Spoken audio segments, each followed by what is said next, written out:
Bueno. Si querés puedes mirar la cámara o no, que es la tercera que Esa es tu cámara. Esa es mi cámara. Bueno, qué alegría hoy estar dando inicio a este ciclo de streaming, esta nueva modalidad de encuentro con colegas. Desde Fagran se nos ocurrió hacer este ciclo de streaming para conversar con nutricionistas y con otras profesiones sobre los temas que nos importan y nos convocan.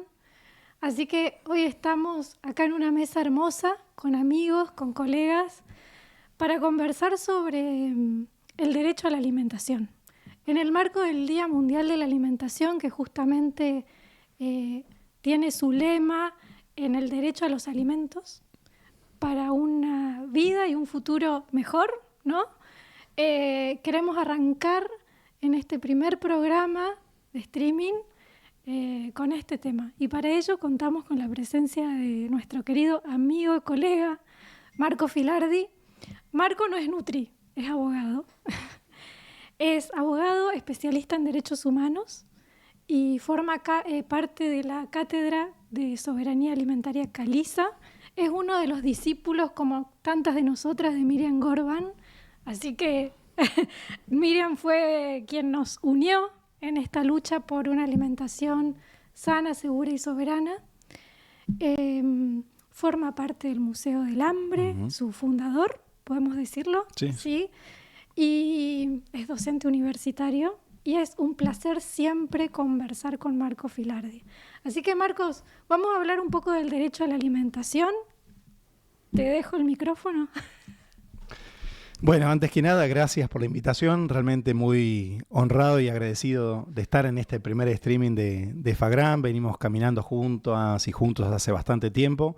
Y en esta oportunidad tan importante, ¿no? En la que una y otra vez tenemos que fortalecer la discusión pública sobre nuestro derecho humano a la alimentación adecuada.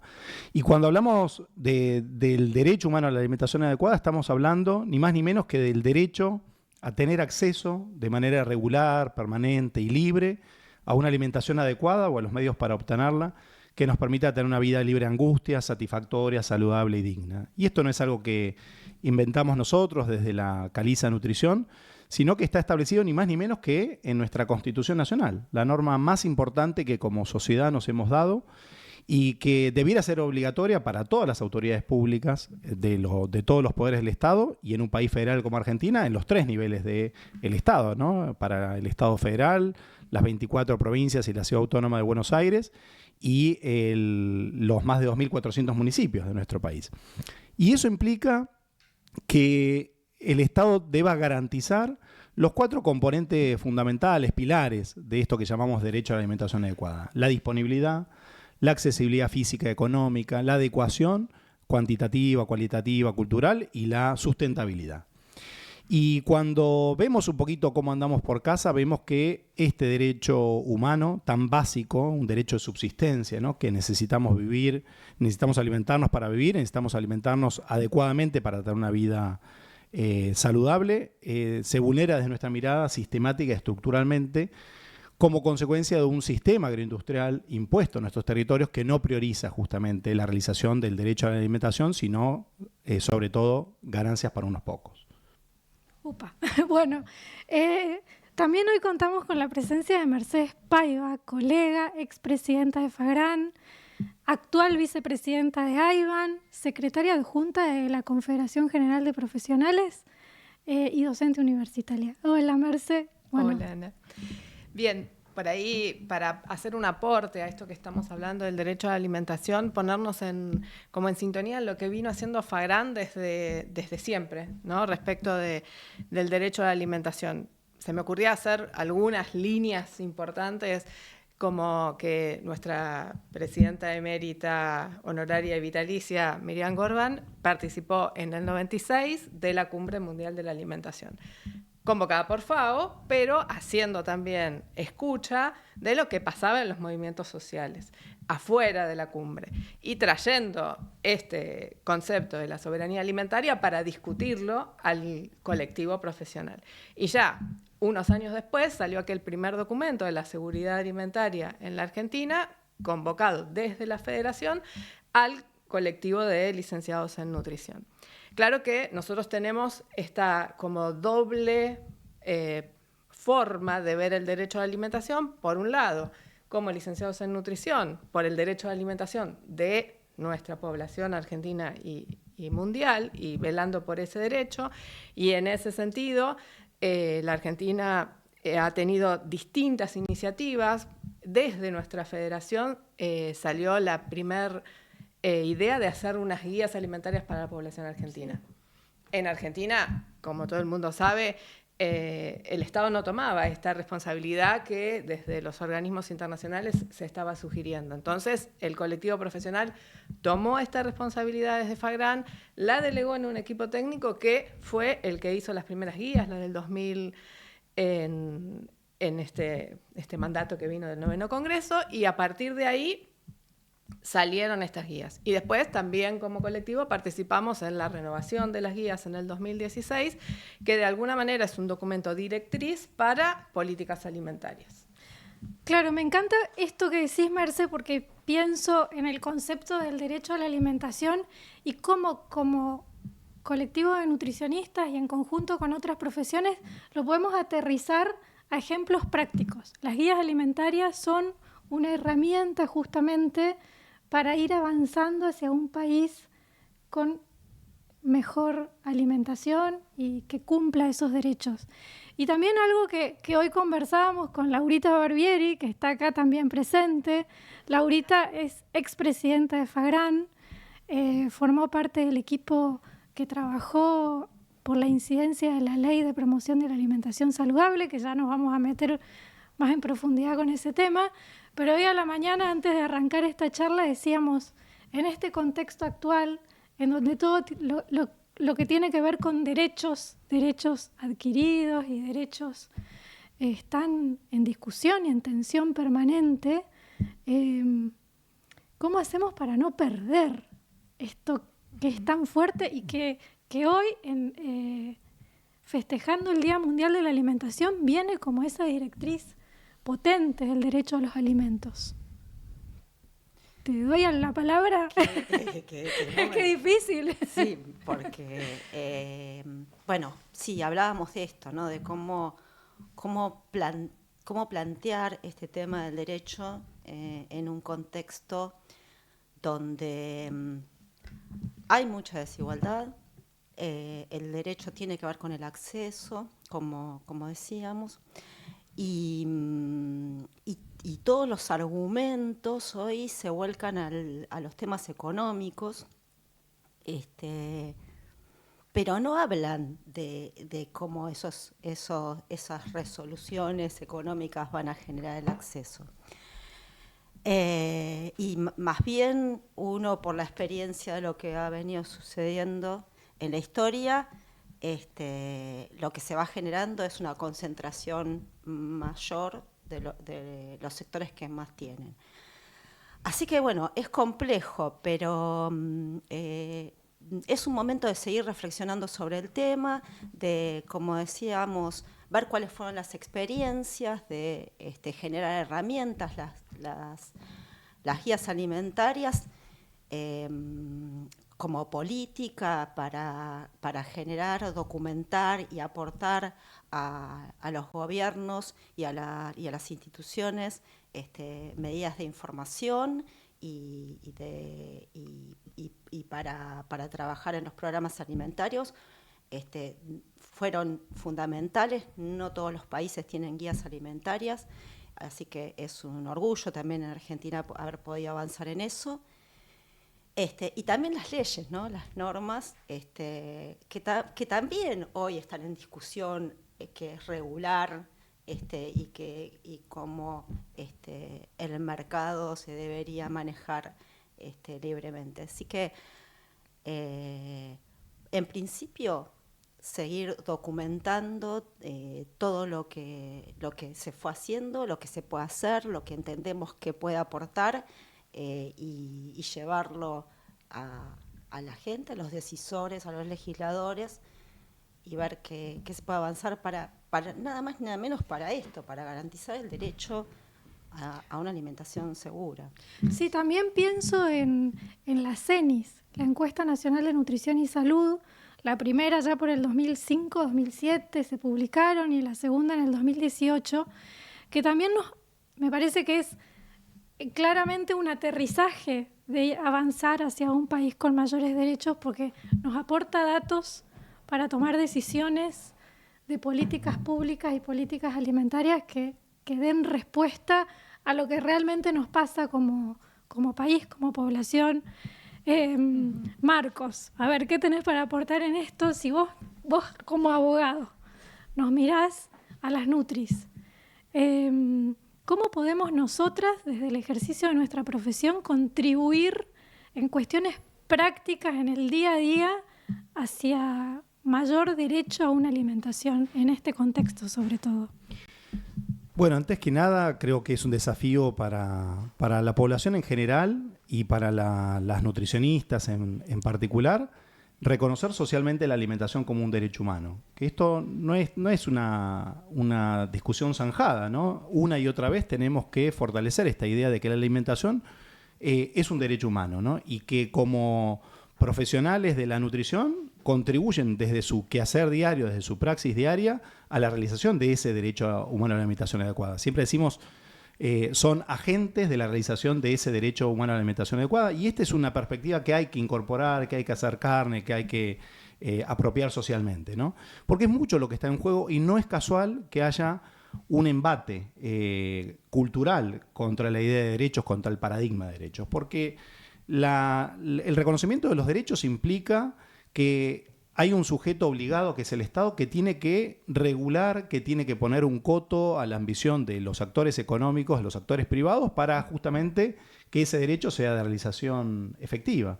Y esto obviamente choca frontalmente con los postulados de este anarcocapitalismo que hoy tenemos. Entonces no es casual que haya un embate cultural a la cultura de derechos, al paradigma de derechos. Hay mucho en esa agenda. Y esto no es nuevo tampoco.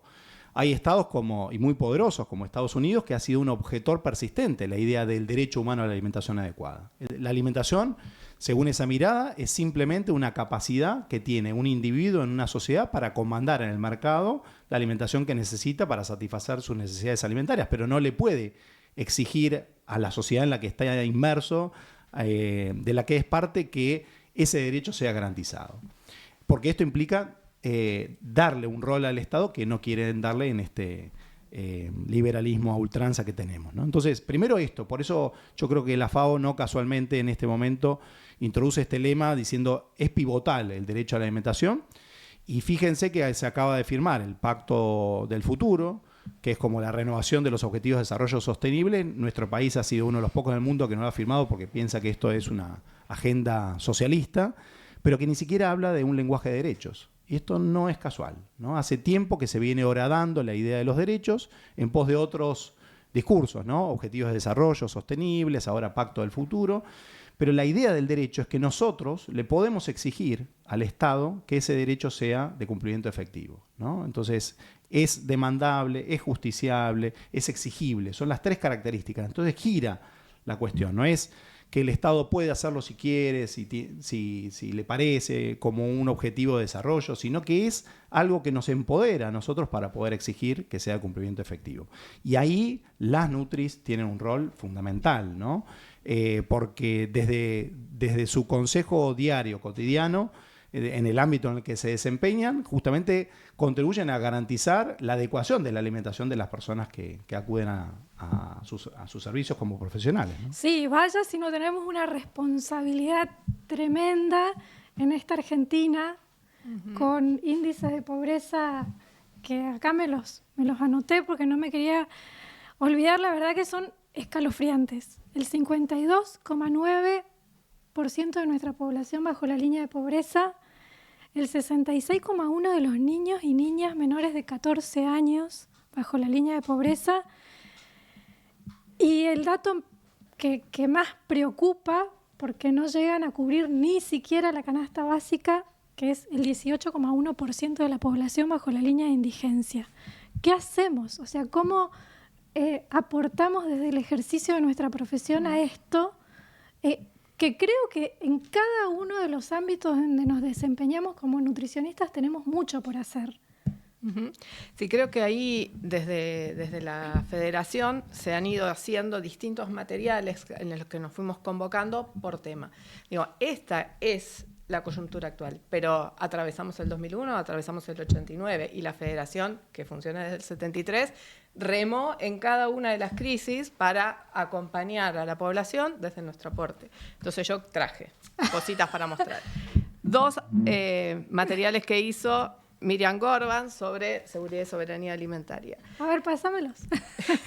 Traje para hablar que desde el 2013 estamos trabajando sobre la alimentación escolar. Esta fue la primera vez que nos dimos la discusión de cuán importante es la alimentación escolar para garantizar el derecho a la alimentación de los niños. Lo dice la FAO, lo dicen los organismos multilaterales y las nutricionistas logramos este consenso que después se siguió trabajando para llegar a otras normativas. Hicimos el de adulto mayor, hicimos la reunión nacional de discapacidad, hicimos la reunión nacional de emergencias, pensando en emergencias climáticas, inundaciones, etc. Hicimos la reunión nacional de EAN, ¿sí? Estos son los aportes que nos damos. A veces no son tan visibles porque primero es una discusión interna de, bueno, qué acuerdos técnicos, profesionales, que tienen que ver con ciencia, ¿sí? Con la evidencia con la que hoy contamos para poder decir, es importante que en estas condiciones este grupo de población tenga estas mínimas condiciones garantizadas. Por eso, como colectivo profesional tenemos, por un lado, esto que es nuestra obligación con la población. Y por otro lado tenemos esta otra cuestión, que es que los licenciados en nutrición también, en nuestros propios honorarios, le damos carácter alimentario. Y entonces, como colectivo profesional, nos damos la discusión, ya desde la época de Estela Rúbolo, de cuáles son las condiciones en las que trabajamos, porque todo esto es trabajo y trabajo. ¿Sí? Entonces, ¿cómo se regulan estos honorarios? ¿Cuáles son los honorarios mínimos? ¿Cuál es la posibilidad de que haya acciones gremiales para los nutricionistas? ¿Cuál es la posibilidad de que haya un sindicato para las nutricionistas? Nuestro sindicato único de trabajadores de la nutrición, que tiene su expediente en el Ministerio de Trabajo. La recuperación de la regulación de los honorarios profesionales de los colegios y las asociaciones que fue arrebatado a nuestras entidades miembros en la década del 90. Digo, nosotros tenemos discusiones pensando en también nuestro colectivo profesional, porque el carácter de nuestros honorarios también es alimentario. O sea, nuestro trabajo es también nuestra fuente de sustento. O sea, hay muchas cosas que hacemos ad honorem, pero hay muchas cosas que deben ser pagadas en función del esfuerzo que significa como colectivo profesional estudiar, desarrollarnos y tener una opinión sobre estas cosas tan complejas. Me encanta esto que decís, Merce, porque justo en la última encuesta que hizo la Confederación General de Profesionales, la CGP, las nutricionistas somos las profesionales, digo las porque somos mayoritariamente mujeres. El 96% en nuestro censo de graduados de nutrición da cuenta de que somos mujeres. Y voy a decir algo, jóvenes. El mayor volumen de nutricionistas tiene menos de 40 años. Y somos la profesión que menos gana. Acá nosotros estamos en la franja más que somos menos. Nos pasamos los 40, pero bueno, no importa. Sí, entre todos los profesionales de la salud somos los que menos ganamos y dentro de los profesionales de la salud, las nutricionistas y dentro de las nutricionistas, mujeres más jóvenes. O sea, sabemos que algo de nuestro desempeño también tiene que ver con este multiempleo al que nos obliga la realidad para cubrir la canasta básica de nuestro propio colectivo. Y por qué no cuestiones de género también, ¿no? Uh-huh. Porque al ser mayoritariamente mujeres también entramos en esta discusión de políticas de género. No sé por sí, de cuidado, de horas disponibles para trabajar. Digo, vemos que la franja en la que las nutricionistas ganan menos es la franja en la que están cuidando niños pequeños, de manera que no tienen disponible más de 4 a 6 horas que es Sí. el horario en el que los niños están cuidados en las instituciones, para poder trabajar. Y ves que en esa misma franja etaria, bueno, como dice nuestra premio Nobel del año pasado, Claudia Goldín, la llegada del primer hijo hace que los honorarios de las nutricionistas se separen un 27% por debajo de los nutricionistas. O sea que hay una cuestión que obviamente atraviesa a todas las mujeres en todas las expresiones laborales, pero en la nuestra es absolutamente evidente con datos. Bueno, seguimos hablando de cuestiones de derechos y vuelvo a Marcos y a este dato escalofriante. Al menos a mí me da ganas de llorar cuando pienso en el 18% de la población argentina bajo la línea de indigencia. Y la discusión antiderechos y antiderecho a la alimentación. ¿Qué tenés ahí en esa reflexión para aportarnos? Bueno, en realidad lo que asistimos es a un agravamiento de una situación preexistente. Esto también hay que señalarlo, ¿no? Nuestra democracia viene ofreciendo guarismos de pobreza e indigencia que son directamente criminales, ¿no? Y ustedes recordarán la famosa consigna de los chicos del pueblo, el hambre es un crimen, que tristemente goza de actualidad a lo largo de todos estos años. Lo que asistimos ahora es a un agravamiento de esta situación, ¿no? Y eso implica ni más ni menos vulneración de no solo el derecho humano a la alimentación adecuada, sino de un sinnúmero de otros derechos que están siendo vulnerados sistemática y estructuralmente. No es posible pensar que en contextos de pobreza, y ni que hablar de indigencia, haya un pleno goce efectivo de los derechos humanos, entre ellos la alimentación adecuada. Y esto incluso se vulnera desde nuestra mirada en todos sus eslabones, ¿no? Tenemos problemas de disponibilidad porque apostamos a unos pocos monocultivos destinados a la exportación. Tenemos problemas de accesibilidad física, ¿no? Por un sistema que apuesta a la producción a gran escala en determinadas regiones y que genera desiertos alimentarios, que genera pantanos alimentarios en nuestro país, tan vasto, tan grande. Tenemos ahí el nudo de la cuestión, serios problemas de accesibilidad económica, ¿no? Hambre pura y dura en nuestro país. La mitad de los chicos que se va a dormir sin comer en nuestro país, ¿no? En un país que se jacta, que se llena la boca de falsamente decir que produce alimentos para 400 millones de personas, cuando estamos produciendo kilocalorías para engordar ganados y llenar tanques de nafta, ¿no? Entonces esto realmente es criminal, ¿no? Esta vulneración sistemática, estructural del derecho a la alimentación, pero al mismo tiempo la calidad de la alimentación, que no hay que desdeñarla porque es un componente fundamental del derecho a la alimentación. Tenemos serios problemas y esto atraviesa a todos los quintiles de la sociedad, ¿no? ¿Cuál es la calidad de la alimentación que estamos comiendo hoy, ¿no? Cargada, atiborrada de agrotóxicos, siendo el país que más agrotóxicos por persona por año usa en el mundo, con transgénicos presentes en nuestra alimentación cotidiana sin siquiera tener derecho a saber que estamos comiendo transgénicos. Y es más, somos uno de los mayores pueblos consumidores de trigo del mundo sin siquiera tener el derecho a saber que ese pan nuestro de cada día y los derivados de la harina de trigo que estamos comiendo tiene ese trigo transgénico, ¿no? Entre otros transgénicos que están en nuestra alimentación diaria. Carnes procesadas industrialmente con uso intensivo de antibióticos, de genes de resistencia que pasan a las carnes, a las leches de esos animales criados de manera industrial. Un bajo nivel de lactancia humana, que es el mejor alimento, la expresión más perfecta del derecho a la alimentación en nuestro país, tanto la exclusiva como la complementaria, bajísimos niveles, y un patrón alimentario en el que prima el consumo creciente de estos ultraprocesados, que desde nuestra mirada son el producto estrella del modelo agroindustrial, atiborrados de grasas, de azúcares, de sal, de aditivos químicos de todo tipo, que están expresando un perfil alimentario en la mayoría de la población seriamente preocupante, porque como ustedes saben, está muy claramente asociado al deterioro de la salud, a enfermedades crónicas no transmisibles, vinculadas al sobrepeso, la obesidad, cardiovasculares, cerebrovasculares, diabetes tipo 2, hipertensión, ¿no? Entonces, la alimentación es un gran problema para toda la población argentina, no solo para las personas que directamente no acceden al alimento básico para mantenerse con vida o tener las calorías mínimas para desarrollar su vida, sino que afecta a toda la población por todo esto que decimos. Y ni que hablar el último componente del derecho a la alimentación, que es la sustentabilidad, frente a este sistema que se lleva puesto todo. Se lleva puesto los bosques, selvas y humedales, destruye a los polinizadores, contamina el aire, el agua, el suelo, genera desplazamientos de comunidades campesinas y pueblos originarios de manera violenta, genera hacinamiento urbano, afecta la fertilidad del suelo. Es decir, a todas luces, si seguimos por este camino, no va a haber territorios posibles para seguir produciendo alimentos sanos a futuro, ¿no?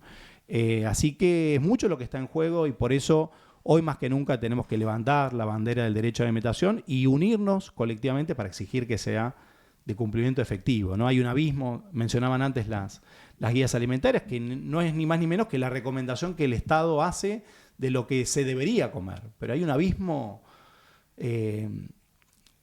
tremendo entre lo que es ese deber ser que el Estado recomienda y lo que sucede realmente en el plato de cada argentina y de cada argentino cada día, ¿no? Sí, lo que sucede en el plato de cada argentino y de cada argentina es terrible. Porque además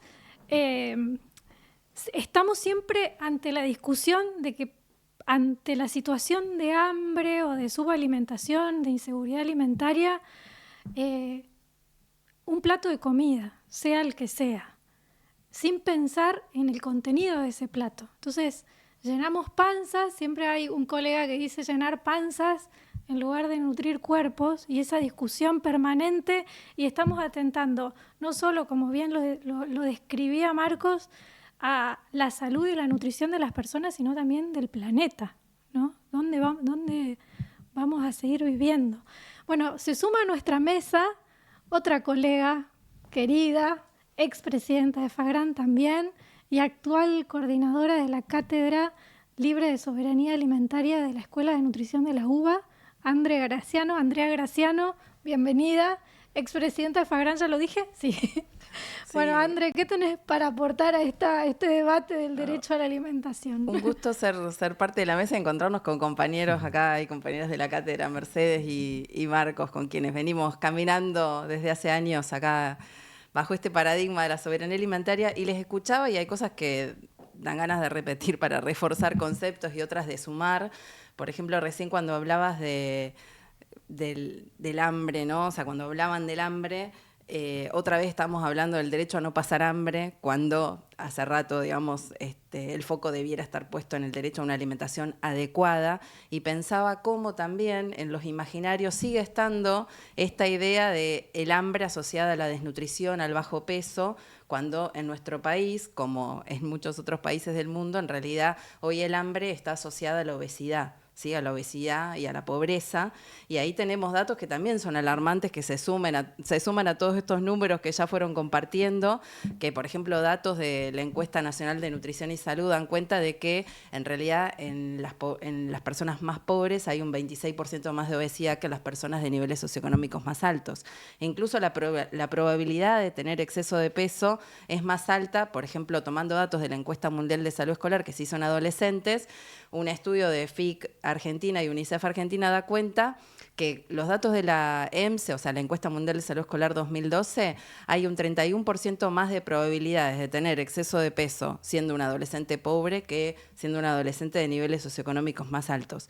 Y los datos analizados de la encuesta más reciente, la del 2018, dan cuenta de que las probabilidades de tener exceso de peso siendo un adolescente pobre son un 58% más que los de aquellos adolescentes de un nivel socioeconómico más alto. O sea que no solamente que afecta con más fuerza a las personas de nivel socioeconómico más bajo, sino que las probabilidades son más altas de estar afectado por la malnutrición por exceso, ¿no? Las formas de malnutrición por exceso, sobrepeso, obesidad y enfermedades no transmisibles vinculadas a la alimentación. Y recién hablabas de no solamente mirarlo desde el punto de vista nutricional y lo que nos pasa a las personas, sino también de ampliar la mirada.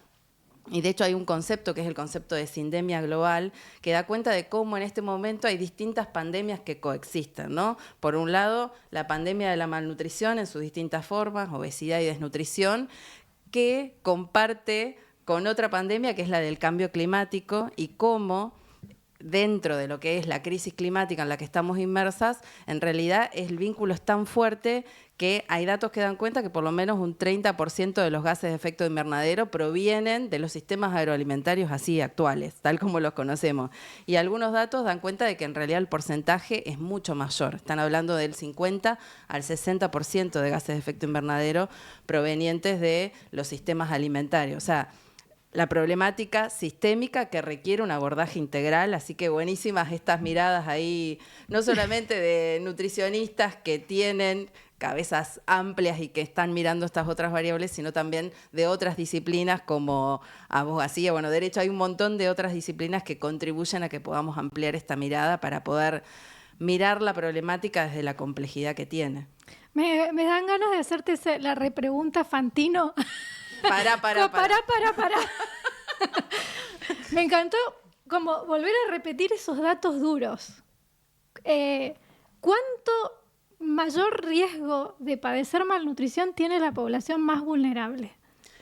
Datos, por ejemplo, en adolescentes, los datos más recientes dan cuenta de que hay un 58% más de probabilidades de tener exceso de peso cuando sos un adolescente que vive en una familia con un nivel socioeconómico bajo comparado con los de aquellos adolescentes que viven en familias con un nivel socioeconómico más alto. Sí, 58. 58% más probabilidades. Merce, ante estos datos, ¿cómo?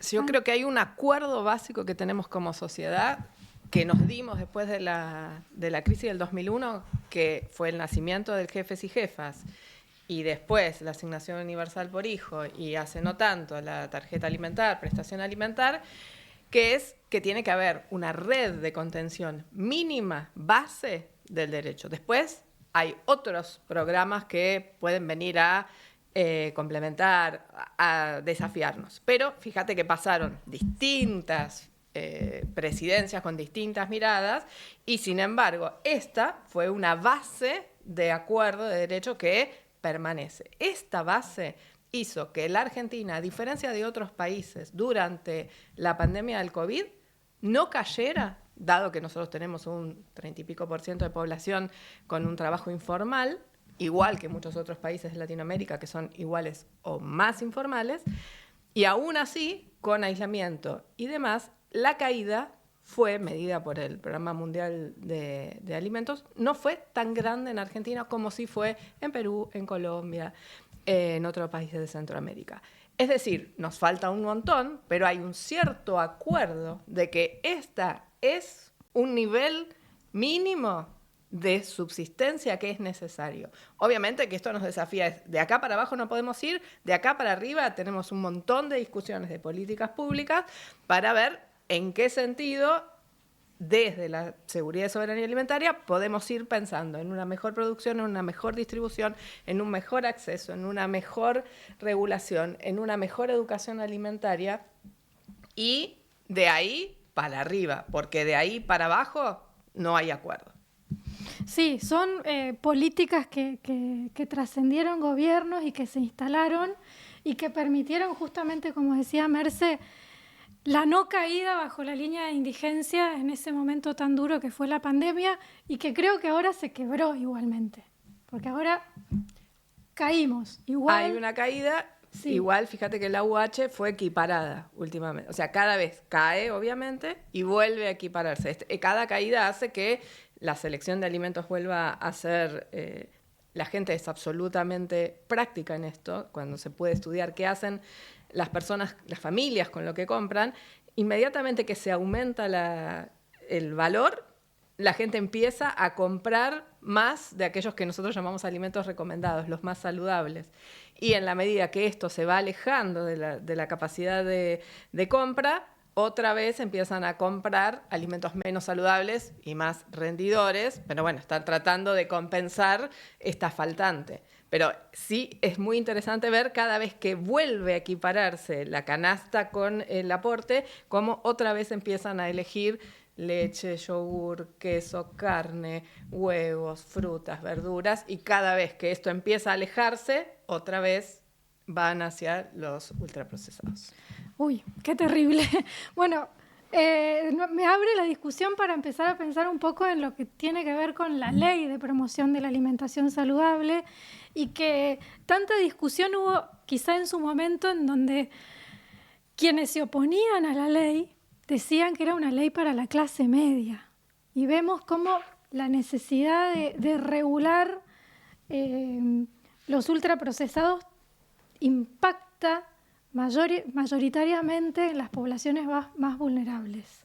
No sé quién quiere tomar la palabra para hacer algún comentario. Laurita, dale. Sí, bueno, estamos hablando de la Ley de Promoción de la Alimentación Saludable, también uniendo un poco a lo que decíamos antes en relación al derecho, al acceso, esto de tener herramientas de cómo regular de alguna forma el mercado para que no esté por encima de la salud de la población. Y en octubre del 2021 se aprueba esta ley de promoción de la alimentación saludable, conocida como la ley de etiquetado frontal, donde, bueno, hay que decirlo cada vez que hablamos de la ley, que no es solamente los sellos que están en los alimentos ultraprocesados con excesos de nutrientes críticos que nos advierten de la presencia de los mismos, sino que también tiene otros ejes, como son regular la publicidad, promoción y patrocinio de estos productos, y la regulación también de la presencia de estos productos en los entornos escolares, que son justamente donde están niñas, niños, adolescentes, y que es un grupo más vulnerable a todo lo que tiene que ver con la publicidad y promoción, ¿no? Donde no se puede hacer una mirada crítica y decir esto es publicidad y esto es una recomendación. Dicho esto, la ley, pero sí, bueno, vamos a tomar el tema de los sellos, porque es como el tema más visible de la ley en discusión. Los sellos vienen a traernos el acceso a la información, o sea, es saber en forma clara, sencilla, rápida, qué alimentos contienen excesos de estos nutrientes críticos que, como decíamos hace un rato, son los que están llevando a la población a tener desnutrición acompañados de obesidad u otras enfermedades por exceso, como diabetes, hipertensión, cáncer. Bueno, otra vez, hablar de regulación en este contexto parece ponerse en contra de, y la verdad es que estamos a favor de la salud, de un crecimiento, de una tendencia de toda la población hacia este tipo de situación general en su salud, como son esto que ya se comentó de las enfermedades no transmisibles. Así que no es en contra de nadie, es a favor de la población, es a favor de la salud, y es el Estado, y es con estas normativas donde nosotros podemos aportar a mejorar y regular mínimamente. Quiero decir algo más, porque muchas veces se habla de, bueno, estigmatizan a los alimentos porque le ponen sellos negros. La verdad es que no, es más, los alimentos no se sacaron del mercado, se siguen vendiendo libremente, solo tienen la información que la persona que lo va a consumir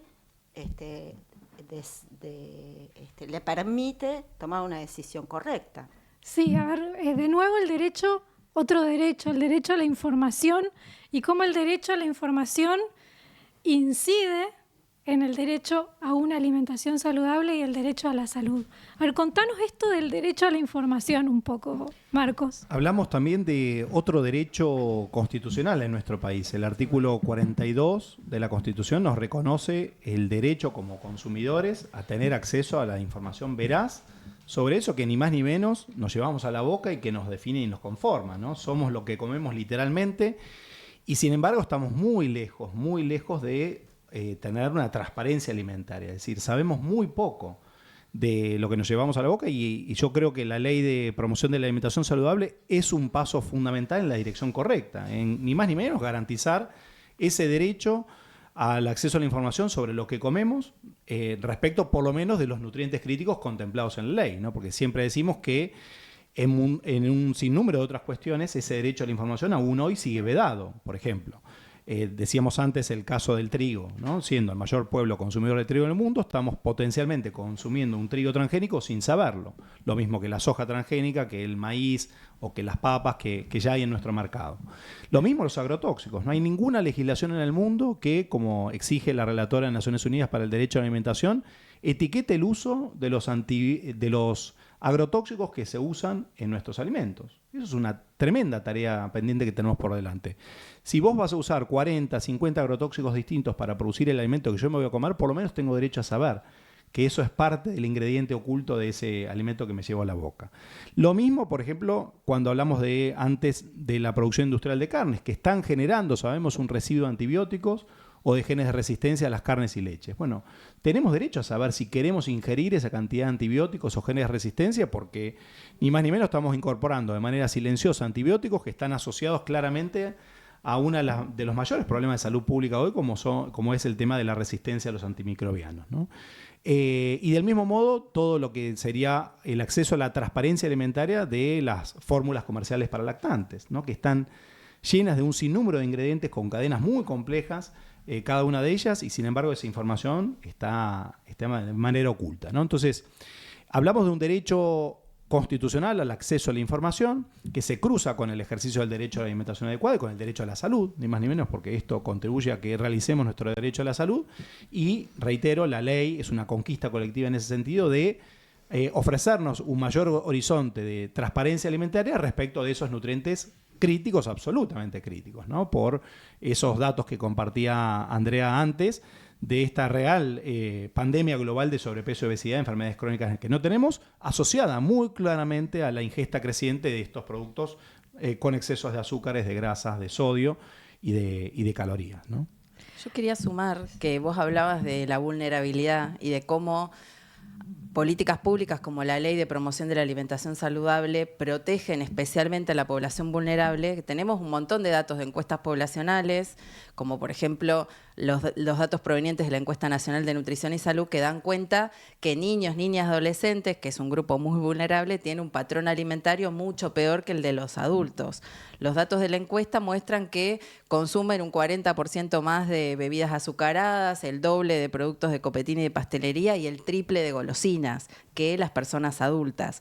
Y como también son, recién lo decía Laura, son objeto y el target de distintas estrategias de marketing, publicidad, promoción y patrocinio, porque saben que son a través de niños, niñas y adolescentes, digamos, pueden garantizar el ingreso de sus productos a los hogares, ¿no? O sea, son presa fácil de todas esas estrategias y de hecho la misma encuesta da cuenta de cómo la población refirió haber comprado un producto por haberlo visto publicitado o porque su chico se lo pidió porque tenía un personaje infantil, por ejemplo, ¿no? O sea, tenemos datos que dan cuenta y dimensionan cuál es la problemática a nivel país. Entonces, cuando se dijo, y ahora se está escuchando de nuevo, que políticas públicas como esta ley son para la clase media, en realidad tenemos un montón de evidencia que da cuenta que a quienes protege en mayor medida es precisamente a la población en situación de mayor vulnerabilidad, a la población niños, niñas y adolescentes y también a la población de menor nivel educativo, de menores ingresos. O sea, hay una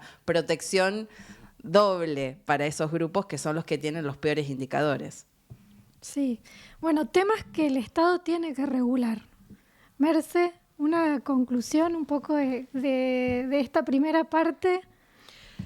Y pienso que como FAGRAN, como colectivo profesional, tenemos que pensarnos en esta función de estar en contacto con la población, de estar atentos al derecho a la alimentación en todas estas cuestiones en las que trabajamos, en que estamos llamados expresamente a trabajar en el acceso al derecho a la información en todos los grupos con los que trabajamos, ya sea a nivel comunitario, a nivel individual, a nivel familiar.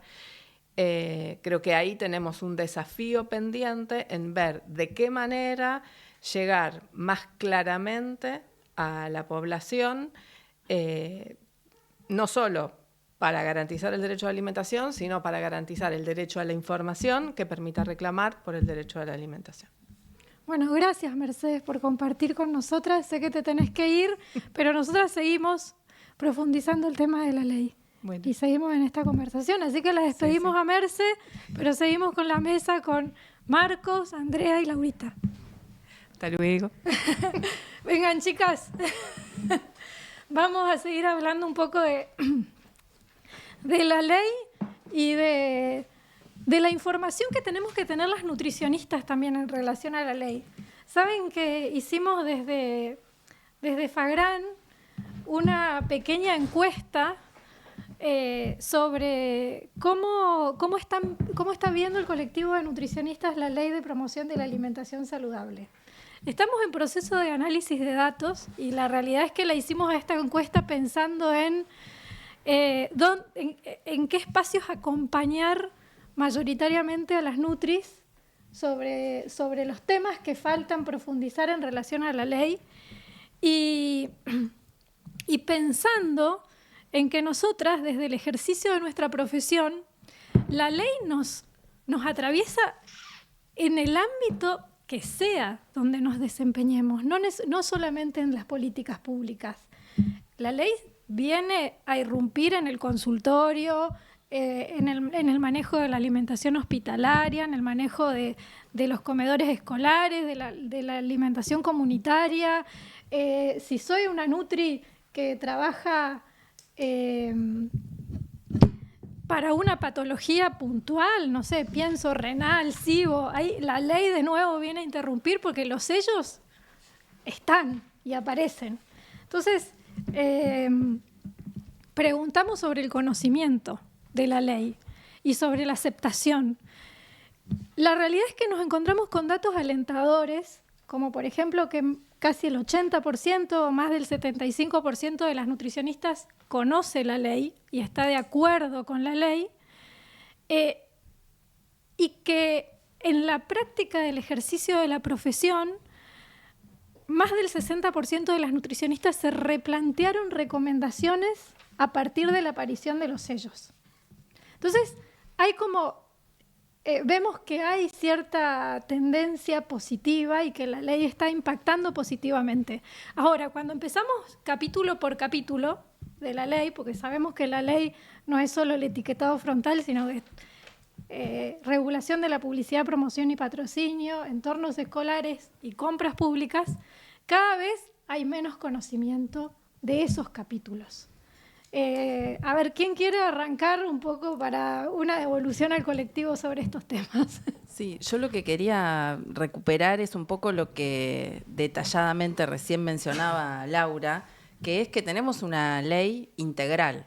Si bien la conocemos como ley de etiquetado frontal, ese es el aspecto más visible de las distintas regulaciones que están contenidas en la ley. Aunque en realidad hay muchísimas otras, y eso es algo que también ha hecho que nuestra ley se transforme en una referencia regional y global, precisamente porque incluye casi todas las recomendaciones que los distintos organismos internacionales venían haciendo a los distintos estados. Hemos logrado una ley que es modelo porque es inédito. Tenemos algunos antecedentes, por ejemplo, Chile, que también tiene una ley integral, fue el primer país en incorporar estos sellos de advertencia con forma octogonal, y que también regula compras públicas y los entornos escolares, publicidad y entornos escolares. Había antecedentes, lo que pasa que tengan tantas medidas en un único marco normativo, eso es algo crucial. Entonces, la primera recomendación es leer la ley, que es un enorme desafío porque muchas veces no estamos muy familiarizados con las lecturas de las leyes, aunque a mí me pasa que con todo el recorrido que tengo vuelvo a leerla y vuelvo a resignificar lo que está contenido en la ley cada vez que me acerco a leerla nuevamente. Entonces, la primera recomendación creo que es un enorme desafío, que es leer toda la regulación, o sea, no solamente la ley, sino también el decreto reglamentario y todas las normas complementarias, que a esta altura ya son unas cuantas. Tenemos las disposiciones de ANMAT, o sea, tenemos otras normas que complementan a la ley. Por ejemplo, la disposición 6924 es la que emite ANMAT en agosto del 2022 y que regula publicidad, promoción y patrocinio. Entonces, tenemos que conocer lo que dice la letra, porque en la medida en la que no sepamos qué es lo que está escrito, poco vamos a poder reclamar frente a los distintos incumplimientos que hoy estamos viendo. Entonces, esa sería mi primera recomendación y dejo la palabra, así circula. Bueno, no, yo agregar que, bueno, Cerebro, que el 80% del colectivo acompañe, conozca, la utilice. No me sorprende que sea en su capítulo del etiquetado lo que está apareciendo en el ejercicio profesional, porque verdaderamente, como uno trabaja con educación, información, construyendo con el otro una mejor manera de alimentarnos, es verdad que los sellos sirven, pero es preocupante el tema de los entornos escolares por la complejidad, ¿no? Porque la ley advierte o llevaría a que no haya estos productos ultraprocesados en las escuelas, lo cual es un estado ideal, porque justamente es una etapa, la etapa escolar de aprendizaje, de hábitos, de costumbres, y donde los chicos incorporan en mayor grado todo lo nuevo y todo lo que aparece fuera del hogar, y si es igual lo suman, y si es nuevo lo incorporan por la institución que es la escuela, ¿no? Para la familia. Ahora, estamos en la complejidad de que durante muchos años los y las adultas de muchas generaciones naturalizamos el kiosco dentro del espacio escolar. Naturalizamos no solo el kiosco, sino la galletita dulce, el juguito, la bebida azucarada, la chocolatada, en el concepto de merienda. Y hay que desarmar eso. La evidencia es enorme, y además las colegas nutricionistas están de acuerdo, ¿no? Sí, tenemos que bajar el consumo de azúcares en esas prestaciones, desayunos y meriendas, pero todo este tiempo en que la sociedad adulta apoyó y acompañó la presencia de esos productos, lleva a una posición incluso hasta de la sociedad de no, como la galletita dulce. Y sí, todos estamos de acuerdo, incluso cuando miramos, sí, la galletita, y sí, ya sé lo que. Bueno, así que es un trabajo enorme. Sí, yo quiero más allá de la regulación, sí, es un trabajo enorme que podamos empezar a darnos este debate de, sí, durante mucho tiempo sucedió, pero es real, lo tenemos que modificar. Sí, yo quiero ahí sumar y aprovechar lo que lo tenemos a Marcos para que nos cuente y nos ordene. No solo esto que decía Andrea, que me parece fundamental, leer el texto de la ley. La ley sola en su texto principal, sin ir a la reglamentación y a las otras normativas complementarias, ya por sí sola dice mucho. O sea que la curiosidad de poder tomar ese texto de la ley y leerlo ya nos va a aportar muchísimo, porque ya establece el sistema de octógonos, el sistema de perfil de nutrientes y las líneas bien generales para el resto de los capítulos. Pero en este país federal, en donde hay una ley nacional, pero nosotros tenemos distintas jurisdicciones y provincias, es de orden público, ¿esto qué significa? ¿Cómo actúa cada una de las jurisdicciones? A ver, Marcos, que vos tenés mayores conocimientos en este sentido. Bueno, yo integro la red de abogadas y abogados por la soberanía alimentaria, y muy tempranamente, cuando empezó a haber una tendencia de señalar que la ley no era de orden público y que eran necesarias las adhesiones de las provincias, salimos con un pronunciamiento que claramente establecía que por la configuración de la ley, por más que no lo diga de manera expresa, es una ley de orden público, exigible en todo el territorio nacional, y en realidad lo que tienen que hacer las jurisdicciones provinciales es eventualmente dictar la normativa local de implementación de la ley, pero no la necesidad de adherir a la ley que, reitero, tiene claramente un comportamiento de ley de orden público. Esto incluso fue objeto de debate tanto en diputados como en senadores, más especialmente en senadores, que hubo una pregunta específica en medio de la discusión y quedó zanjado de que efectivamente es una ley de orden público. Entonces, esto es clave, ¿no? Es una ley de obligatorio cumplimiento en todo el territorio nacional, en cada una de sus disposiciones. Haya o no adhesión por parte de la legislatura provincial, haya o no normativa local. Si no hay normativa local de implementación, es un déficit por parte de ese gobierno provincial en adecuarse a los términos de la ley en el territorio provincial. Pero esto significa que está habiendo un incumplimiento de la ley. Entonces, lo que decía Laura antes, y en línea con lo que decía Andrea, es una ley integral, no es solo etiquetado frontal. El etiquetado frontal es la puerta de entrada a otras políticas públicas que fueron y son muy resistidas por la industria alimentaria. Esta ley ha dolido a la industria alimentaria no por los sellos en sí, en términos de transmitir información de manera clara, veraz, rápida, sencilla, sino también por las otras políticas que se abren de la mano de ese etiquetado frontal. Entornos educativos escolares, muy resistido, como bien decía Laura, restricción de publicidad y patrocinio. Recordemos que la Cámara de Publicistas hizo lobby en contra de la ley en el debate legislativo, hasta la propia Cámara de Comercio de los Estados Unidos participó del debate, ¿no? Y también la disputa sobre la compra pública, qué es lo que el Estado compra. Bueno, ahí quizás la formulación de la ley no fue la que hubiéramos querido, porque quedó a mitad de camino, no expresa una prohibición, sino una preferencia en determinadas condiciones, pero es un avance muy importante, ¿no? Entonces, lo primero, claramente apropiarnos del texto de la ley y defenderla, ¿no? Es una medida, es una real conquista colectiva, costó mucho y cuesta mucho sostenerla. Y sobre todo, vos decías, Anita, se buscó un texto de una ley lo suficiente todo lo posible reglamentarista para restringir el marco de discreción en el ámbito del Poder Ejecutivo a la hora de reglamentarla. Es decir, fue el propio Congreso democráticamente elegido el que dijo, bueno, vamos a tratar de avanzar todo lo posible en términos de reglamentación para restringir ese ámbito de arbitrio del Ejecutivo que podía ser complicado en términos de lobby. Y en eso fue un acierto de la ley, ¿no? Porque acotó mucho el margen que luego tenía el Poder Ejecutivo para apartarse de los términos que tan claramente venían expresados desde la propia ley. Reapropiarnos socialmente y defenderla y exigir que sea de cumplimiento efectivo, cada uno desde su lugar.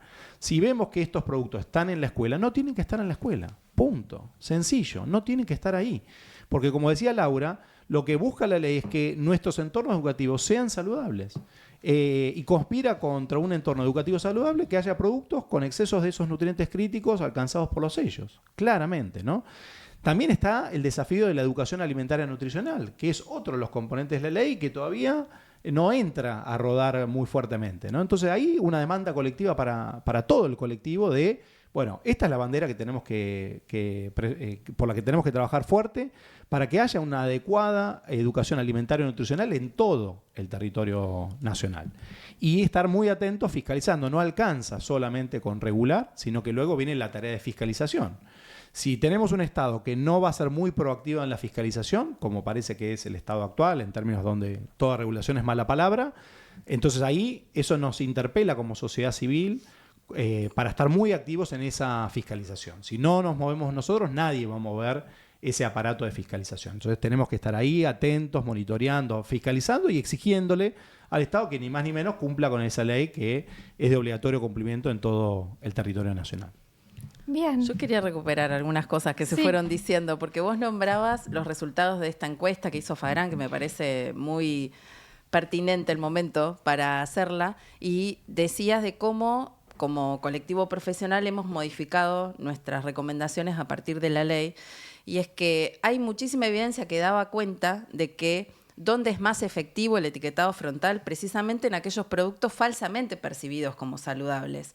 Y aún siendo nutricionistas y aún teniendo un montón de elementos como para valorar un producto ultraprocesado, sin embargo, muchas veces hemos caído también presas de esas trampas del marketing, ¿no? Entonces, asociamos, al igual que hace la gente, el color verde con la saludabilidad y la presencia de ciertos ingredientes, pasas de uva, avena, semillas, con la característica de esto es saludable, o sea, sí tiene esto, ¿no? Y en realidad el etiquetado nos viene a poner acá en el frente de los envases ciertas características que también tienen esos productos que nos invitan a repensar si es tan saludable como creíamos o no. Entonces, hay en particular ciertos productos que forman parte de las recomendaciones tradicionales del colectivo, yogures, por ejemplo, o productos lácteos destinados a las infancias,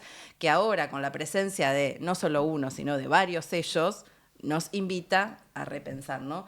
Que también ahora tenemos la nueva oleada de, no, la ley está mal hecha porque el yogur tiene sello. Imagínate cómo el yogur va a tener sellos, ¿no?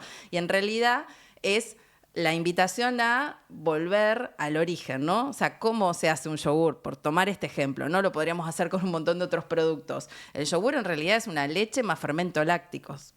Y cuando vos vas a una góndola y mirás ese producto que se comercializa como yogur, en realidad tiene un montón de ingredientes, ¿sí? Donde no es que solamente tiene leche y fermentos lácticos, ¿no? O sea, la mayoría de los productos tienen un montón de aditivos alimentarios y dentro de ellos muchísima cantidad de azúcar. Y ahí retomo algo que nombraba Laura antes cuando hablaba de las cantidades que consumimos de azúcar y de la naturalización, ¿no? O sea, Argentina tiene algunos datos que dan cuenta de que triplicamos las cantidades diarias recomendadas de azúcar, ¿no? Y esto fue algo que decíamos durante el proceso de abogacía de la ley. De hecho, como federación hemos contribuido a la generación de evidencia que luego utilizamos dentro del proceso de abogacía. Y esto es algo muy interesante porque Laura hablaba de la naturalización, ¿no? Y de hecho, o sea, no hay manera de poder transformar una realidad si no vemos que hay un problema ahí. O sea, lo primero que necesitamos es desnaturalizar, es romper con estas verdades instaladas para poder evidenciar que hay un problema y poder generar y empezar a traccionar un cambio, ¿no? Entonces, creo que tenemos muchísimos desafíos ahí todavía. Sí, ahí nosotros en la encuesta, cuando profundizamos sobre cuáles eran los productos que empezaban a modificar su recomendación, el primero que aparece es el yogur y el segundo que aparece es el que es untable. O sea, las Nutris nos empezamos a replantear esa recomendación de yogur y de que es untable, que era como muy habitual, y seguramente empezaremos a recomendar en mayor proporción los yogures naturales, los quesos untables, que sean quesos untables y no que sean ultraprocesados con un montón de ingredientes y otros componentes. Después se me viene a la mente, y así para compartir, el otro día en una conversación con un amigo que trabaja en zonas muy vulnerables del conurbano bonaerense, me contaba que en conversaciones con madres de nivel socioeconómico bajo, muy bajo, sobre la ley, qué les parecía la ley de etiquetado, ellas manifiestan, esto es casi un grupo focal, pero no tengo los datos para mostrárselos, pero les cuento como conversación, manifestaban que justamente cuando reciben el cobro de la asignación, el pago de la asignación universal por hijo o de la tarjeta del programa alimentar y tienen un poquito de dinero para darle un gusto a sus chicos, los llevan al súper o a la despensa del barrio y los chicos eligen snacks, algún tipo de snacks. Y gracias a la ley de etiquetado, tiene la madre la posibilidad de decirle no elijas eso porque no es tan saludable, mirá la cantidad de sellos que tiene. Entonces no es solo la conversación y la disputa de la mamá y el niño, sino una herramienta muy potente en las zonas más vulnerables, en donde la mamá, bueno, ¿por qué? Yo quiero, no quiero, y esto de el niño, niña, como objeto de consumo y de... Sí. Y de hecho en Chile hay evidencia que da cuenta de que en las mujeres, bueno, porque hoy se hablaba de las cuestiones de género y las tareas de cuidado y crianza como una de las grandes tareas que recaen sobre las mujeres, que las mujeres de nivel socioeconómico más bajo en Chile eran quienes valoraban en mayor medida la presencia de los sellos precisamente por lo útil que les resultaba, ¿no? Digo que hay evidencia que da cuenta de esto que traes y me parece súper interesante, y de hecho aprovecho eso para retomar algo que traía hoy Marcos y que me parece muy importante reafirmar como colectivo de nutricionistas, que también una cosa que estamos escuchando mucho, lo repito, lo dijo Marco y lo quiero reafirmar, es el tema de la necesidad de educación alimentaria y nutricional, que con los sellos no alcanza, que no se entiende. Y eso fue algo que también surgió durante el debate, durante todo el proceso de abogacía, que en realidad la educación alimentaria es necesaria, pero no es suficiente, que los sellos son una herramienta educativa en sí misma y que además la educación alimentaria y nutricional es uno de los artículos de la ley. O sea, la introducción obligatoria de contenidos de educación alimentaria y nutricional dentro de la currícula del Sistema Educativo Nacional es uno de los artículos de la ley. Entonces, quienes salen a decir se necesita educación alimentaria, en realidad no están conociendo que es uno de los aspectos que está regulado y que no hay que pedir educación alimentaria, sino que hay que pedir que se instrumente el artículo de la ley que establece su obligatoriedad. Sí, justamente en esta encuesta vuelve a salir que las nutris vuelven a pedir que lo que falta es mayor educación alimentaria. Entonces, claramente, la educación alimentaria tiene que estar, es nuestra bandera. Y a mí me encanta decirlo porque yo soy docente en la Universidad de Buenos Aires de la Cátedra de Educación Alimentaria y Nutricional, entonces es un tema que me encanta, que me apasiona, en el que vengo trabajando desde hace muchos años, bueno, Mercedes también, que es necesaria, pero no es suficiente. O sea, con educación alimentaria sola no hacemos nada. Sí se necesita en el marco de una serie de políticas regulatorias y eso es lo que logramos en nuestro país. Entonces, un motivo más para reivindicar esta ley, para defenderla y para exigir su cumplimiento pleno. Sí, esta política regulatoria una de las características que tiene la ley de etiquetado y por lo que se empezó por el etiquetado, priorizando esta regulación, es este efecto en cascada, si se quiere, que a partir del etiquetado se abre la puerta para otras regulaciones. En este caso de esta ley contempla ya entornos escolares, contempla publicidad, promoción y patrocinio, avanza un poquito, no lo suficiente, con compras públicas, pero son cuestiones que el Estado tiene que regular. Y a partir de esta ley, ¿qué otras políticas necesitamos? Mirá la pregunta que te hago. Seguir profundizando para seguir avanzando hacia esto que es el derecho a una alimentación. Bueno, ahí son muchas, ¿no? Claramente decíamos una medida en la dirección correcta. Decíamos antes también que incluso para garantizar el acceso a la información tenemos serias tareas por delante. Hay un montón de otras cosas que están viniendo en nuestros alimentos que no deberían estar ahí y que por lo menos tenemos derecho a saber que están viniendo ahí. Agrotóxicos, transgénicos, residuos de antibióticos, entre otros contaminantes, ¿no? Ahí por un lado.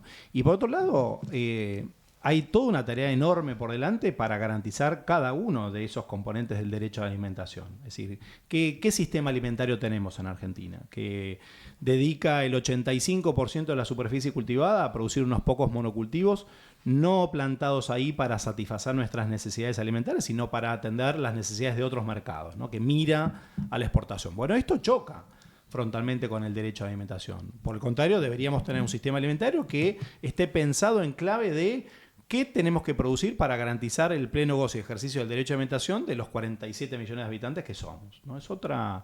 Es un giro copernicano en ese sentido y esto no está, ¿no?, en las políticas públicas. En segundo lugar,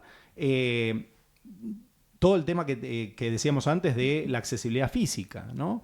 Seguimos con este modelo donde priorizamos la producción a gran escala de algunos alimentos que luego circulan kilométricamente por todo el territorio nacional, o avanzamos hacia la producción local para abastecimiento local. Localizamos nuestros sistemas alimentarios para reducir las emisiones de gases de efecto invernadero, para generar un acercamiento al productor con el comensal, para generar la posibilidad de discutir precios justos para unos y otros de otra manera, que el supermercadismo se lleva puesto. Es decir, ¿qué otros sistemas de acercar esos alimentos de donde son obtenidos, producidos, hasta donde están las personas que necesitan consumirlos?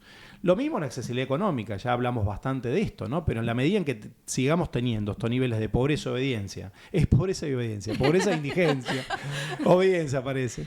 por esa indigencia en este país es muy difícil y en una economía netamente de mercado. Y encima donde el 93% de la población vive en pueblos y ciudades. Entonces necesita ingresos para ahora ir al mercado garantizar la alimentación suya y de su familia. Entonces, frente a ingresos menguantes, lo que decía Laura, las estrategias de supervivencia, la gente se va a lo más barato, lo más rendidor, que es lo único que puede pagar para llenar la panza, para calmar las tenazas del hambre. Y esto es una realidad doliente en nuestro país. Entonces, la única manera de solucionar eso es que haya más ingresos en los bolsillos de los 47 millones de habitantes. Y esto es disputa política. Y al mismo tiempo, del otro lado, tenemos el tema de los precios. No alcanza solo con los ingresos, sino los precios, porque siempre sabemos, los ingresos suben por escalera, ahora ni siquiera eso, ¿no? Y los precios suben por ascensor y hoy directamente por torpedo espacial, ¿no? Y eso habla de un sistema agroalimentario muy concentrado, donde hay unos pocos actores que son los que ejercen el mayor poder dentro de la cadena agroalimentaria y que fijan los precios. Y ahí tenés la industria alimentaria altamente concentrada, el agronegocio vinculado en sus cadenas y el supermercadismo. Entonces, en la medida en que el Estado no pueda ponerle un coto a la apetencia infinita de estos intereses que lucran cada vez más, se hacen infinitamente ricos con ese ejercicio del poder concentrado, va a ser muy difícil que haya un acceso efectivo, material, económico a la alimentación, porque por más ingresos que uno ponga en el bolsillo no va a alcanzar frente a esos precios que se fijan de manera especulativa con monopolios, oligopolios y competencia monopólica. Y por último, todos los desafíos tremendos que tenemos para garantizar una verdadera alimentación de calidad. ¿Cómo hacemos para que los 47 millones de habitantes se alimenten de manera sana, segura, soberana y sabrosa? Bueno, tremendos desafíos. ¿Qué hacemos con los agrotóxicos? Bueno, ahí promover la agroecología en lo urbano, en lo periurbano, en lo extensivo, en lo intensivo. Potenciar la agricultura familiar campesina indígena, que es la verdadera productora de los alimentos que llegan a nuestras mesas, no como este gobierno que directamente cierra el sector, ¿no? Y deja en la calle a los 1.300 técnicos que antes colaboraban con ese sector, verdadero productor de alimentos para nuestras mesas. ¿Qué hacemos en términos de la presencia de los antibióticos, ¿no? Serio problema de salud pública cuando el 90% de las carnes que hoy estamos consumiendo, o las leches, ya que hablábamos tanto de lácteos, vienen de estos sistemas industriales en donde se utilizan regularmente antibióticos que pasan a las carnes y las leches, ¿no? Esto está presente en la discusión de los colectivos cuando prescribimos o recomendamos más que prescribimos un yogur o un lácteo. Sabemos que ese lácteo puede venir con genes de resistencia a los antibióticos o con residuos mismos de antibióticos, ¿no? Y después el tema de la lactancia humana. Me parece fundamental. Quienes estamos acá también estamos involucrados en una red por una ley de código, porque tenemos un código de sucedáneos que está incorporado, pero se viola sistemática y estructuralmente en las narices del Estado y no hay medidas eficaces para ese oligopolio que lucra infinitamente con estas fórmulas comerciales de lactantes tenga un límite, ¿no? Por parte del Estado. Entonces eso es lo que estamos buscando y es clave porque es el mejor alimento que nuestros niños y niñas debieran tener y muchos de nuestros niños y niñas no están teniendo acceso a ese alimento ni en los primeros 6 meses de vida ni que hablar luego con la alimentación complementaria, ¿no? Entonces se requiere, como decía Andrea, un abordaje integral, una transformación integral de los sistemas alimentarios de la semilla a la semilla, y esto claramente es disputa política, y disputa política que choca frontalmente con intereses muy grandes, ¿no? Porque incluso voy a dar una vuelta de tuerca más. Hay una geopolítica de la enfermedad, que es con la que venimos trabajando hace mucho desde la cátedra. Es decir, los mismos actores que van a lucrar con la venta de la comida chatarra, porque saben que eso vende, porque es palatable, porque es rico, porque es adictivo, y porque es fuente de ganancias infinitas para esas empresas, son las que luego lucran con la industria farmacéutica que trata crónicamente esas enfermedades. Son los mismos actores. Entonces, yo soy parte de un grupo económico que enfermo a la gente que luego trato crónicamente la enfermedad de esa gente. Lo veíamos con los agrotóxicos, el mismo que te vende el agrotóxico, luego te vende el quimioterápico, pero luego vemos que las mismas empresas que introducen la comida chatarra, que monopolizan la comida chatarra, son las que luego lucran con la venta de los fármacos que tratan las enfermedades crónicas no transmisibles. Entonces ganan por un lado y ganan por el otro. Entonces esos intereses son muy grandes, son muy fuertes, los hemos visto operar muy claramente en la ley de etiquetado, por eso reitero, gran conquista colectiva, quienes participamos ahí, supimos lo que estaba en juego y contra qué intereses nos enfrentamos y nos seguimos enfrentando hoy, pero solo va a ser posible estos cambios si nos unimos millones de personas. Por eso todo el universo de nutricionistas tiene que estar ahí organizado mancomunadamente en defensa del derecho a la alimentación adecuada, en defensa de la soberanía alimentaria, pero también dialogando con otros sectores, porque necesitamos un poder popular lo suficientemente fuerte para que las políticas públicas vayan en el sentido que deseamos y no en el sentido de lo que este oligopolio tan chiquito, tan concentrado, tan infinitamente rico está logrando imponer en nuestras políticas públicas, ¿no? Bien, yo no me quiero desesperanzarme, ¿no? Porque es tan infinitas las batallas que tenemos que dar. Pero bueno, la conquista por la ley de promoción de la alimentación saludable fue enorme, enorme, y seguimos teniendo que día a día salir a defender y a explicar. A mí me gustaría, chicas, porque uno de los puntos que se discute fuertemente es el sistema de perfil de nutrientes. Y así como lo discutimos y yo pensábamos que era una discusión completamente zanjada y terminada, una vez que se terminó ese proceso de incidencia y abogacía, que lo hicimos desde FAGRAN y junto con otras organizaciones en red y de manera articulada, con mucha fuerza.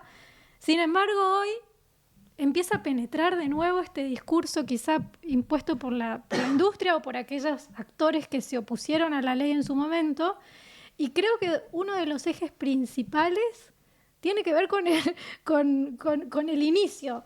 El sistema de perfil de nutrientes y el sistema de octógonos vuelve a salir en discusión. A ver, cuéntenme un poco de eso. Yo me voy a tomar una atribución, que es, antes de responder esa pregunta, quiero remarcar algo que muchas veces damos por sentado, y es el rol que tuvimos como colectivo en este proceso.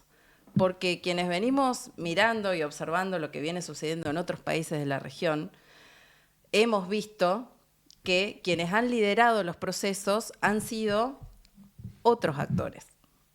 ¿Sí? Por ejemplo, en Chile el rol protagónico lo tuvo la academia y no hubo una sociedad civil comprometida, o sea, fue claramente la academia quien lideró el proceso, y dentro de lo que es el ámbito legislativo, Guido Girardi tuvo un rol protagónico, o sea, hubo alguien que llevó la causa y que dio la discusión durante más de una década, y también muchos académicos, muchas académicas que estuvieron generando evidencia y demás.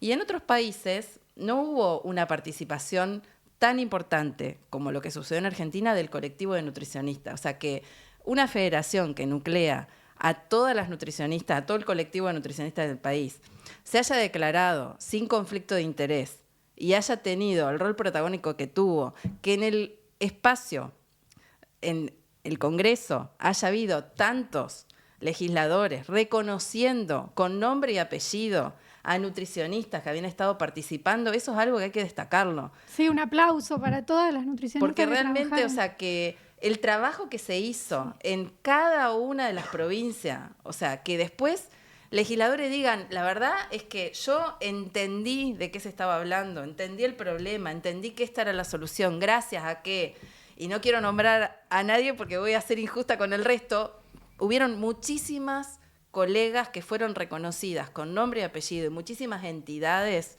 de las distintas provincias que fueron reconocidas públicamente el día que la ley se aprobó.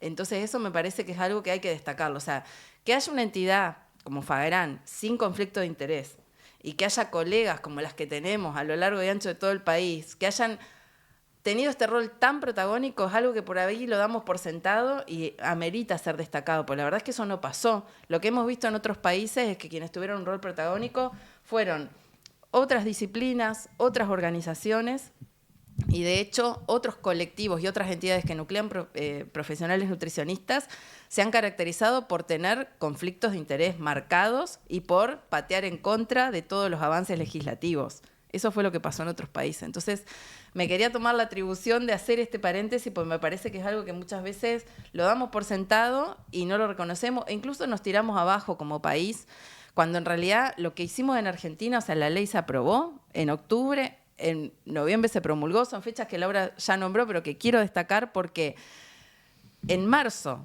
o sea, esto sucede a fines del 2021. En marzo, o sea, dentro de los plazos previstos, a los 90 días, en marzo ya se estaba reglamentando y ya se estaba poniendo en marcha una ley que se termina de implementar 2 años después. Que podríamos decir en ese momento, 2 años, un montón. Si miramos lo que pasó en otros países, en Chile, por ejemplo, se aprobó en 2012 y la ley se reglamentó en 2015. Los primeros sellos aparecieron en 2016, o sea, 4 años después. En Perú, por ejemplo, la ley se aprobó en 2013 y se reglamenta entre 2018 y 2019, donde recién empiezan a aparecer los sellos. O sea, pasaron muchos años. ¿Por qué pasaron muchos años? Por la interferencia de la industria.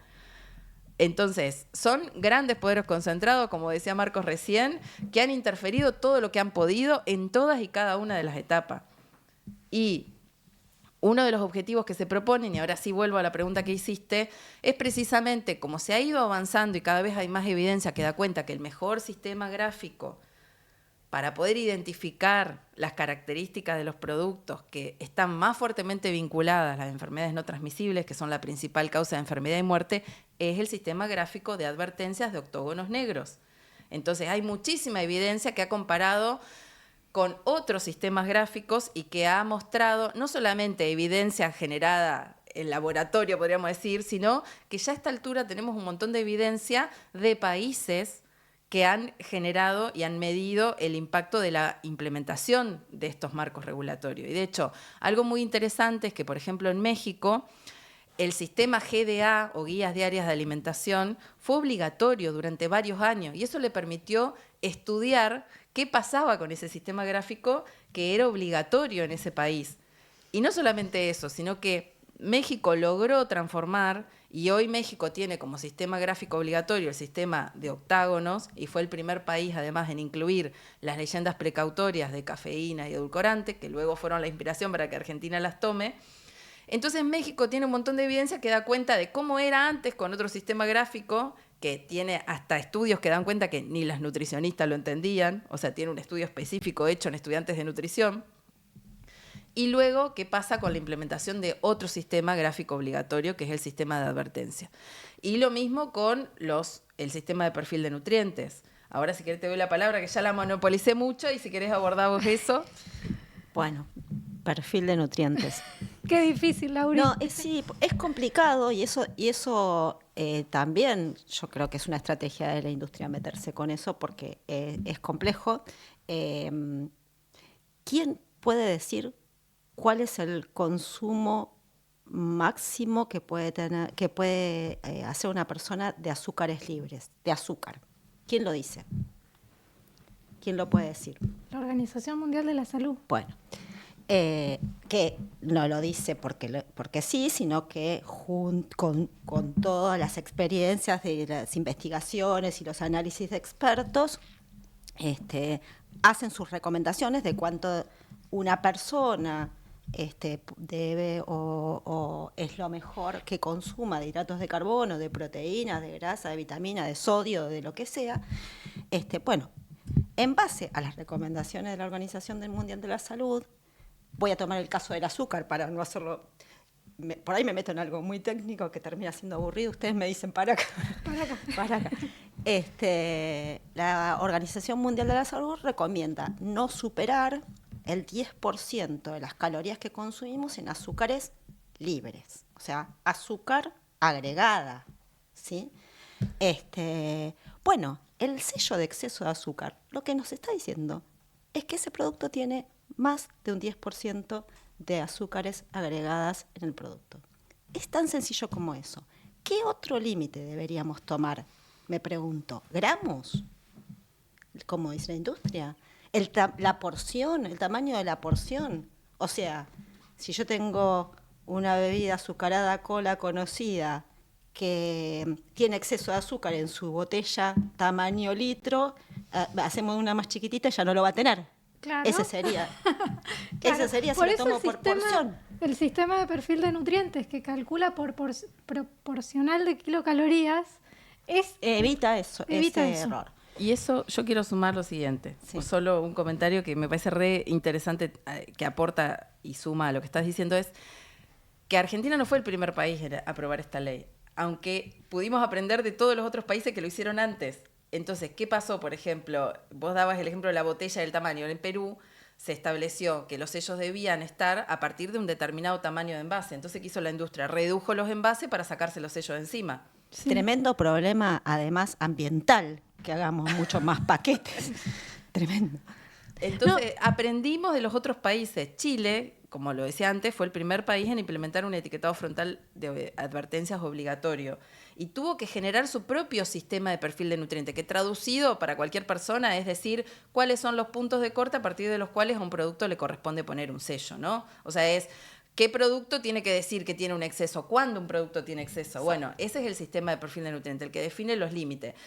Chile definió, lo tuvo que hacer porque tenía que avanzar con la ley y no existía ninguna referencia.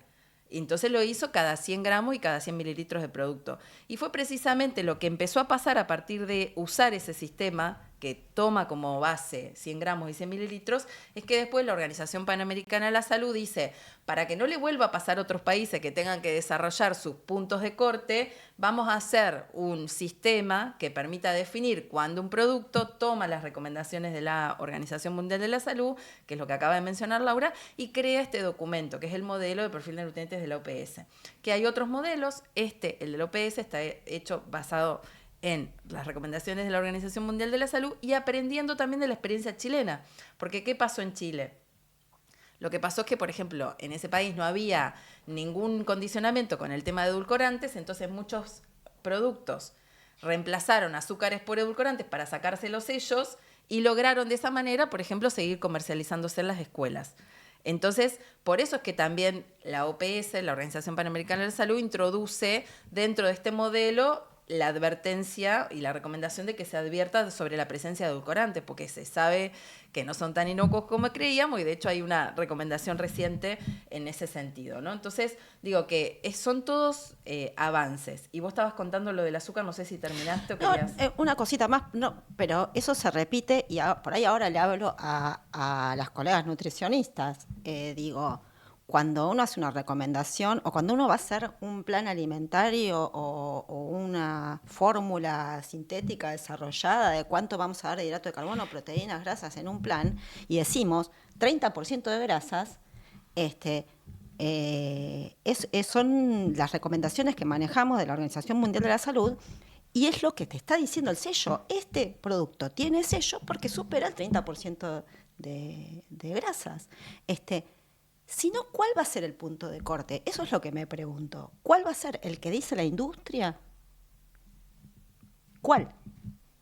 No, yo creo que Argentina optó por el sistema, el punto de corte más riguroso y el que hoy la evidencia nos muestra que es el más efectivo y que además se adapta a todas las edades y a todos los grupos etarios y a todas las situaciones biológicas. Porque al ser porcentual de kilocalorías creo que va por ahí. Y otra cosa que se fue nombrando y que para mí también es un punto muy destacado de la ley es la obligatoriedad de declarar la cantidad de azúcar añadido. Previo a la ley, nosotros no sabíamos de tal producto cuál era la cantidad de azúcar propia del producto y cuánto agregaba la industria. Ahí me interesa también hacer una aclaración para la mayoría de la audiencia, de la diferencia, que no es solamente agregar a un producto azúcar, es un azúcar que está intrínseco en una fruta que tiene aporte de fibras y otros nutrientes, que su forma de absorción va a ser mucho más lenta y eso no va a producir picos de glucemias y todo lo que metabólicamente produce eso en la sangre, como después respuesta del metabolismo, sino que es azúcar libre, ¿no? Yo siempre hago la comparación. Una cosa es el azúcar que aporta una naranja y que puede tener las mismas calorías que un juguito de naranja, los dos son de color naranja, y tienen las mismas calorías, ¿por qué no lo podría comer? Si tiene azúcar y este tiene azúcar, consumo que me es más fácil y no lo tengo que pelar. Y no es lo mismo, porque la fibra que tiene este producto va a enlentecer la absorción de esos azúcares y va a producir un efecto metabólico diferente. Por eso es que se habla de azúcares libres. Estos dos tienen azúcar, los dos son azúcares, ¿no? Sí. Yo quiero sumar algo a lo que se dijo, que es que el hecho de que sea obligatorio agregarlo en azúcar no es algo que haya sucedido en otros países. Por ejemplo, Uruguay se aprueba la implementación obligatoria del etiquetado a través de un decreto, lo cual le trajo varios problemas y no a través de una ley.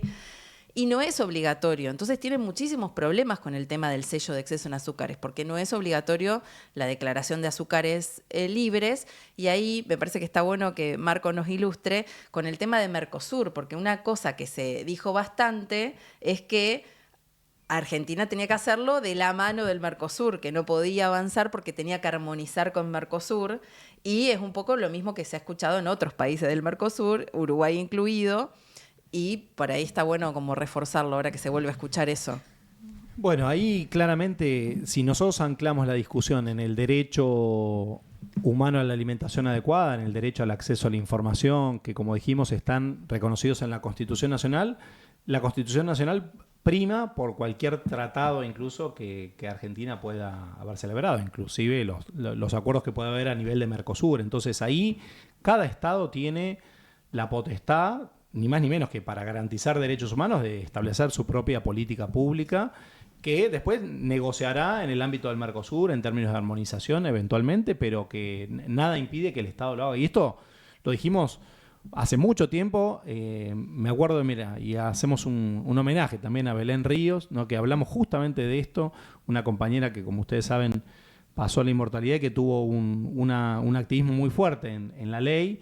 En las primeras discusiones que se daban en la Cámara de Diputados, donde ya aparecía este argumento, bueno, hay que dar la discusión en Mercosur. Claramente no es así, hay un montón de ejemplos de donde los estados avanzan, e incluso, ya que vamos a hablar de Mercosur, etiquetemos transgénicos, decimos, ¿no? Porque nuestros países vecinos tienen etiquetado de transgénicos que al día de hoy no lo tenemos. Entonces, ahí simplemente fue un argumento esgrimido por la industria para dilatar la regulación. Eso sabemos que es parte del modus operandi, ¿no? Intentar de dilatar todo lo posible esa reglamentación, esa regulación por todos los medios a su alcance. Y si luego no se logra ese objetivo, bueno, obturarla, iniciar acciones judiciales en contra de esa. Bueno, era un argumento en ese sentido, pero no tiene ningún asidero jurídico eso, ¿no? Y si quieren realmente que discutamos todo en Mercosur, discutimos todo en Mercosur, y me encantaría ver pronto en Argentina un etiquetado de transgénicos como tiene Brasil, como tiene Uruguay, entre otras cosas. Hay una selectividad ahí claramente hecha en la medida de la industria alimentaria, ¿no? Bueno, gracias, Marcos. Estamos un poco pasadas de tiempo y yo sé que nos apasiona este tema de la ley de promoción de la alimentación saludable. Creo que va a tener que sumarse a otros ciclos de este streaming que hoy comienza y que, nada, yo estoy muy contenta en nombre de Fagran, que hoy me toca la presidencia, pero que estoy acá con compañeras que han transitado este rol, y Merce, que se fue, y Marcos, un gran amigo. No sé si les parece, hacemos una mini rondita de reflexión final de 1 minuto, 30 segundos cada uno, y podemos dar un cierre. ¿Quién arranca? Yo arranco. No, bueno, agradecer la invitación y a los compañeras que me ha tocado en esta mesa rápidamente. Y bueno, y que haya más. Me parece que tenemos que seguir lo que decíamos hoy, construyendo esta mejor legislación, mejor estar bienestar en temas de salud, y desconstruyendo algunas cosas naturalizadas, y el colectivo de nutricionistas no es ajeno a la población general, y nos pasa todo lo mismo que a la mismísima población. Sí, agradecer la invitación, felicitar y desear éxitos en este nuevo ciclo, y también invitar a que seamos ese cambio que soñamos, ¿no? O sea, si queremos transformar la realidad, lo mejor que podemos hacer es involucrarnos activamente. Entonces, invitar al colectivo profesional a que se involucre cada vez más en todas estas temáticas en las que realmente tenemos muchísimo para aportar.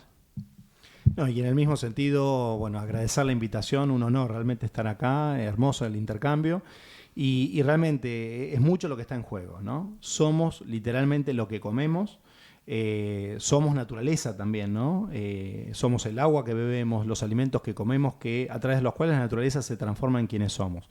Entonces, esa invitación a todo el colectivo a unirse en defensa del derecho a la alimentación, ¿no? Y hacerlo, como decía Andrea, libre de conflictos de interés. Es mucho lo que está en juego ahí. Yo siempre celebro esa decisión histórica de Fagran de decir, bueno, vamos a avanzar hacia ser una organización libre de conflictos de interés, porque esto nos transmite a todos, ¿no? Como guardianas del derecho a la alimentación que son, de que ese consejo está viniendo desde el mejor saber y entender, ¿no? Desde la ciencia de la que está munida ese profesional y no movido por otros intereses en los que la industria alimentaria, en pos de vender más, está, como sabemos, siempre muy activa, ¿no? Entonces, hablamos de la ética también, hablamos del compromiso, ni más ni menos, con un buen vivir para nuestro pueblo y para la defensa del derecho a la alimentación. Así que gracias y seguimos caminando como decimos siempre.